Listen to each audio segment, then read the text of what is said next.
February 6th. Happy Monday.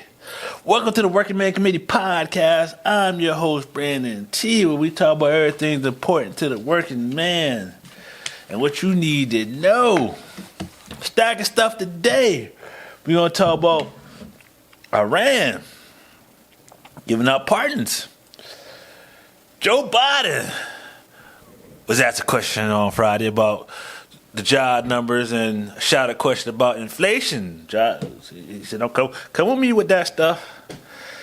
Jupiter, science news. Jupiter got a bunch. They found some more moons over the weekend. You might have noticed if you live in the northeast of the country, it was extra cold. We're gonna talk about it.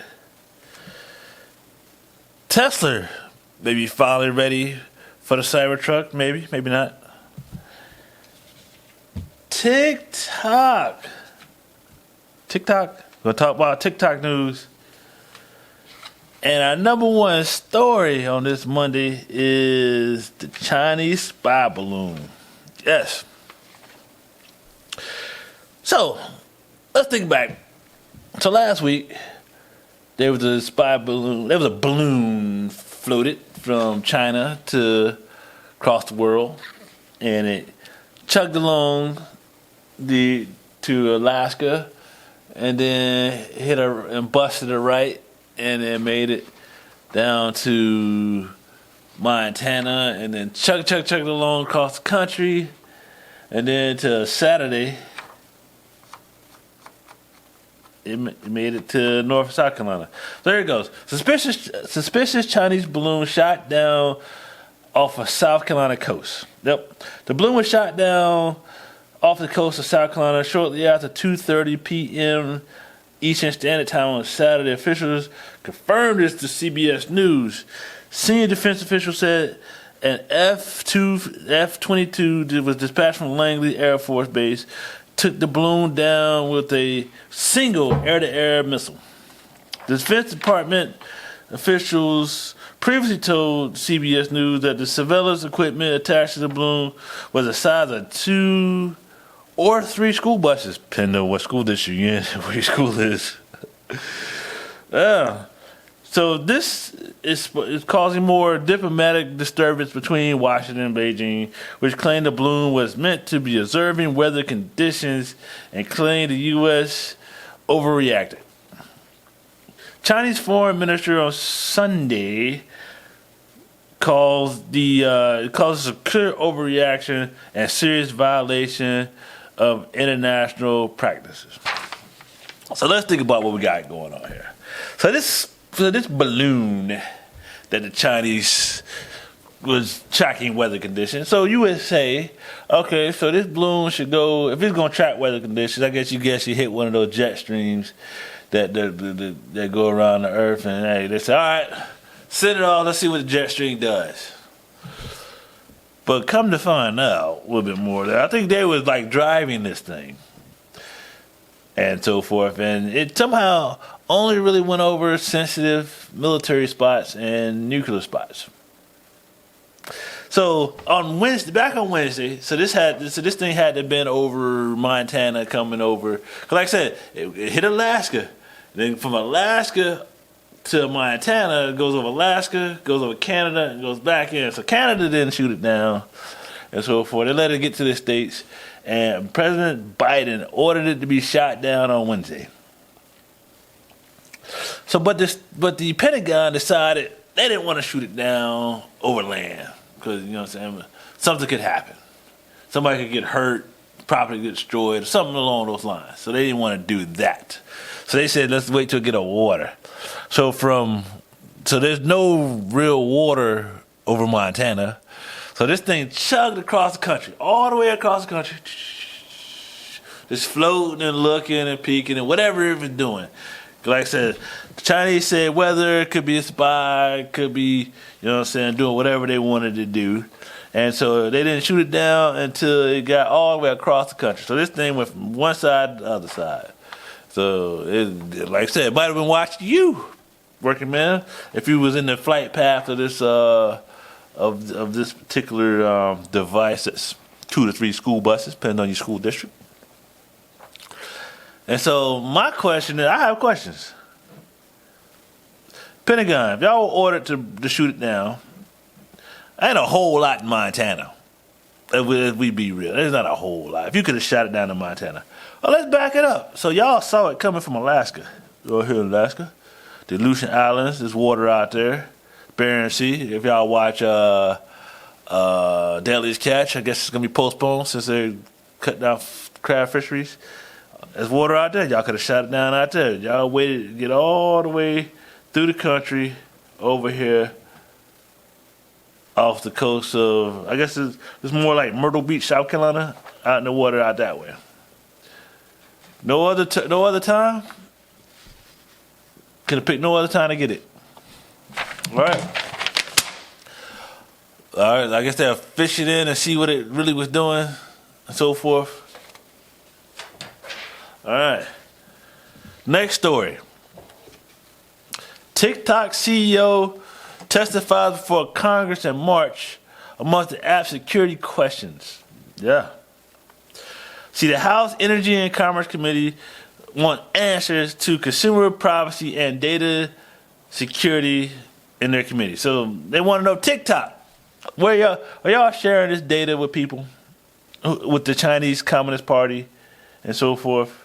Like I said, this would be the first time that the CEO of this particular tech company is going to talk to Congress. See, CEOs, so they always bring in the other CEO, try to figure out what y'all doing with the data, like Facebook, Google, and all those out there, Twitter and so forth, want to know what they're doing with data and information flow. So they're gonna ask TikTok about the Chinese connection, but we all know how that's gonna go and so forth. My question is this: if I was in the committee, my question, well, I don't want to know about it. I mean, I want to know, like I said, because we don't know. I'm gonna let my colleagues answer that one, but I'm gonna ask TikTok: how'd y'all get Americans to grab their phones like so, set it up like so, and spend their day dancing in front of it? How y'all get them to do that? Not productive, no, you know what I'm saying, take a time off, just to have them dance. If you go through, you'll see so many people dancing in front of their phone. How y'all do that? What was how y'all strategize that? I want to know. Let me know how y'all got to do that. If y'all can share a formula so I can get these people to do more constructive things with their day and time and so forth. So I would definitely want to know that answer. Cause like I said, so this is going to happen on March 23rd in the House of Representatives, and we'll see if any information comes out of it, anything that's not been already said, because they've been trying to ban TikTok, because like I said, TikTok kind of jumped ahead of a lot of the other apps. You got Facebook, man, they copycat and everything. They trying to, what I'm saying, something works over here, they trying to do it too. And so TikTok done jumped all the way out there and got folks dancing. And I guess that in turn is a shakeup. They donate money and so forth. The rest of the apps, and there's no signature thing that Facebook has got people to do. Yep. All right. So like I said, House, ask them how they got people to dance in front of their phones all day. All right. Tech news. We're gonna stack this one in the tech news spot. Musk confirms new Cybertruck feature that will delight Tesla fans. So check it out. First of all, Elon Musk, in a text right here, has said the production of the Cybertruck is coming, and this thing is very complicated to build.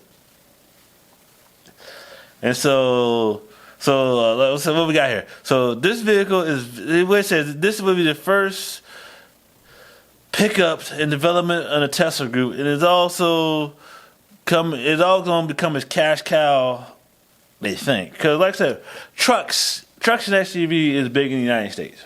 Yep.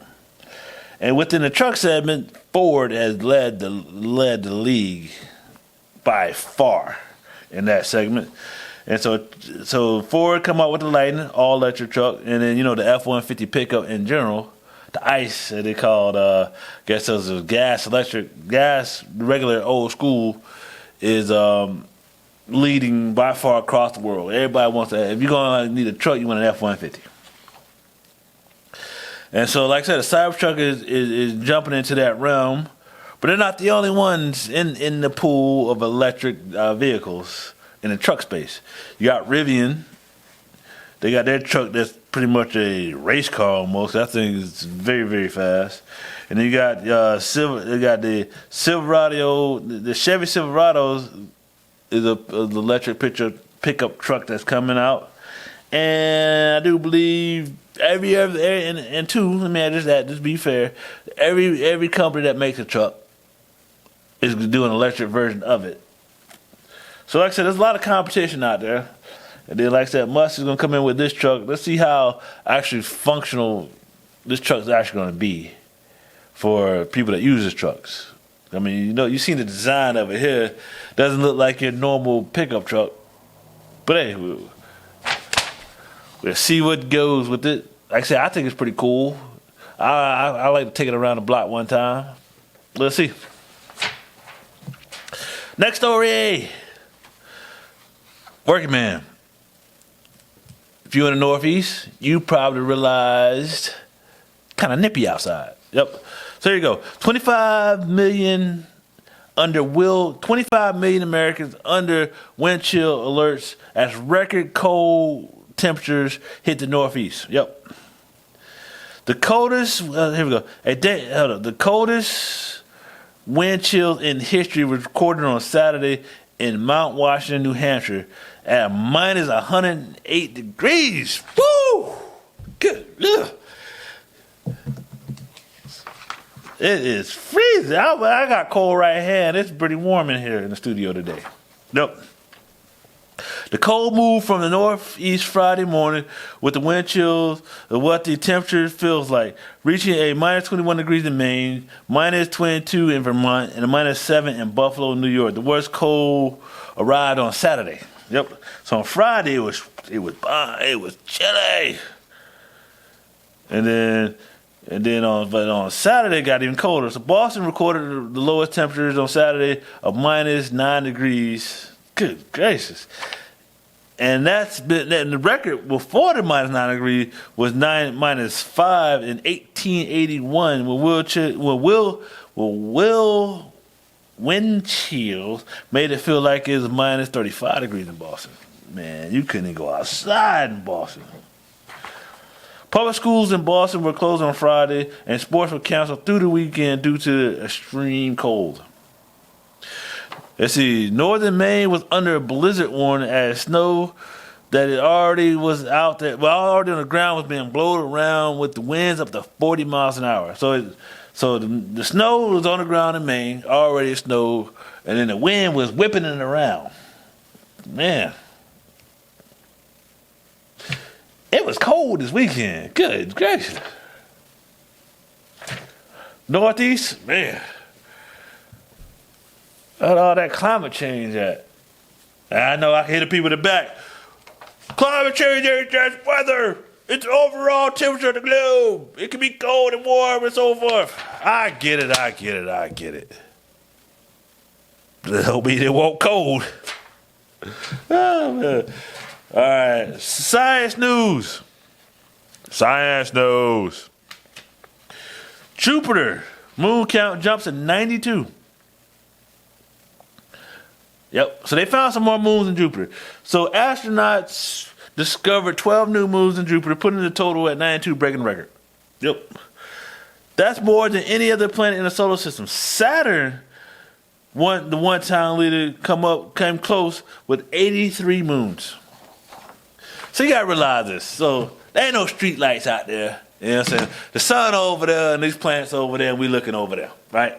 So like there no street lights out there, so you gotta look at the light bouncing off, and they catch it, and they trying to whatever comes across the planet. And so they're catching these little moons and so forth, or objects floating around, and they count them, and it gets added to the moon count.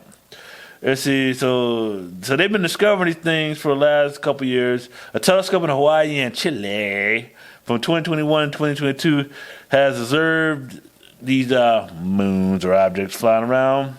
And so, like I said, these aren't big moons. They're like, what, 0.6 of a mile to 2 miles. So I guess your house, the corner store, or the end of your neighborhood and so forth, they're little things. But like I said, they get caught into the moon because they're floating around. So they get caught in the category of moons, even though I'm pretty sure there's something as big as this piece of paper floating around that gets called the moon. Shepard, who discovered the stew of moons on Saturn and a few years ago, has taken part in 70 moon discoveries as far as Jupiter is concerned. So this Shepard guy, he's over there pointing his telescope toward Jupiter, and he's counting them off. Question I got for you: out of these 92 moons, could any have been counted twice? 3 times, 4 times, maybe? I don't know. I mean, I ain't got a telescope pointing up nowhere. So, good job, Shepard. Like I said, so Jupiter, like I said, it says here, Jupiter and Saturn are loaded with small moons. And the reason they think there's so many small moons in Jupiter and Saturn is because of collisions with comets, asteroids that Shepard says. So there used to be big moons, now they crashed together and made a bunch of little moons. All right.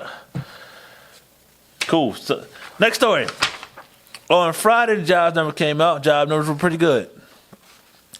But the Fed is still fighting inflation and raising interest rates. So Biden came out, took the victory lap on the job news, and they was asked a question. Biden said he's not to blame for the rise in inflation. Here you go. President Joe Biden said he's not to blame for inflation. He was asked, do you take blame for the inflation, Mr. President?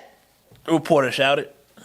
He says no, in response to the question, because it already was there when I got here. Biden refused to take any questions from the press about anything other than the economy at the time. Biden says, come on, man. Inflation was already bad when I got here. It's the other guy's fault.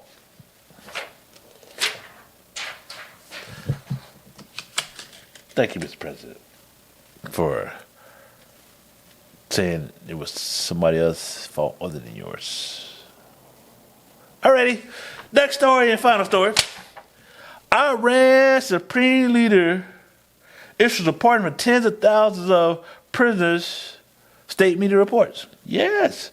Iran's Supreme Leader on Sunday reportedly ordered the amnesty and reduction of prison sentences of tens of thousands of people detained amongst nationwide anti-government process shaking up the country, acknowledging for the first time the scale of the crackdown.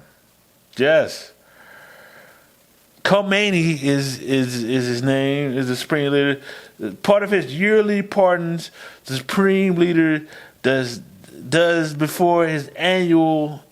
it annually in Iran since 1979 Islamic Revolution. Let's see. And so he let the protesters out. Y'all been protesting the government not treating y'all right and so forth. So he lets a bunch of people out, which is a good thing. I mean, you locking all these people up for protesting the government and how the government cracked down on its people and how things are not that well over there. And so the Supreme Leader lets everybody out. Good to see it. Protests. I say, look out for the people. Y'all, 1979 was a revolution, and also y'all took a bunch of American hostages at the time. We got the hostages out of there, and it's been funny in that country ever since. And so hopefully that with this pardon of so many people, that things will change in Iran and so forth, and things will be better for the people. All right, with that being said, happy Monday again. Like and subscribe to the Working Man Committee podcast. I'm your host, Brandon T. Find us on all social media, Working Man Committee. And with that said, we'll see you Wednesday. Peace.